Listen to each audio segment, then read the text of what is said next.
করতে গিয়ে আমাদের না খাওয়ার দিন চলেছে, তুই বিজনেস করবি। সেদিনকে যদি এই কথাটা শুনে ধীরুভাই আম্বানি পিছপা হয়ে যেত, ভয় পেয়ে যেত, সেলফ কনফিডেন্স লুজ করে যেত, আজকে ধীরুভাই আম্বানিকে আমরা পেতাম না। আজকে ইন্ডিয়ার অনেক বড় ফিগার ধীরুভাই আম্বানি গ্রুপ। আজকে ধীরুভাই আম্বানি নেক্সট জেনারেশন মুকেশ আম্বানি, ধীরুভাই আম্বানি তার ছেলেকে বিজনেস গিফট করে গেছে এবং মরার আগে 2 ছেলেকে 70,000 কোটি টাকা দিয়ে গেছে। শুধু টাকা দিয়ে যায়নি, সঙ্গে বিজনেস মাইন্ডসেট দিয়ে গেছে। ছেলে আজকে দিনে দাঁড়িয়ে নিজের বিজনেসটাকে, ইন্ডাস্ট্রিটাকে বাড়ালো 2.5 কোটি টাকা, 2.5 লাখ কোটি টাকা দিয়ে। কি করলো? জিও।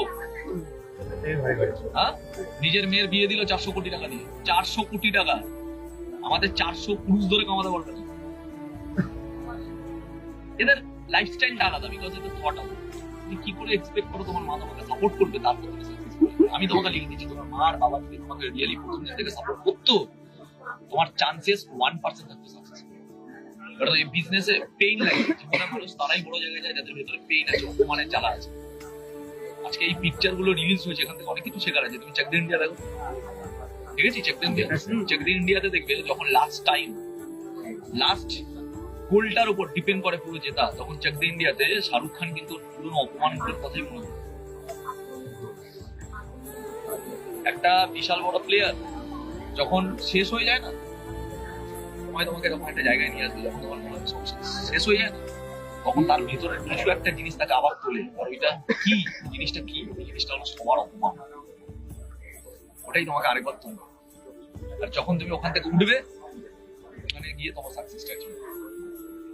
এই অপমানটা থাকা জীবনে আমি তো এখন আমি মিস করি আমার মায়ের গালাগালি।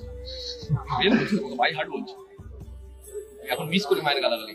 যখন বিজনেস স্টার্ট করেছিলাম, যখন বছরের পর বছর আমি বিজনেসটা শিখতে আমি কিছু করতেই পারিনি, তখন ওই সময় আমার মা আমাকে রাত্রিবেলা 12টার সময় বাড়ি ঢুকলেও যে কিস্তিটা আমার, তো সকালবেলা ঘুম থেকে কিস্তিটা শুনিয়ে আমি রাত দিন খেতে দেওয়ার সময় সবসময় ওই টর্চারটা আমার ভেতরে এতটা রাগ তৈরি করে দিয়েছিল, জেদ তৈরি করে দিয়েছিল, ওইটা দিয়েই আমি আজকে এই জায়গায় এসেছি।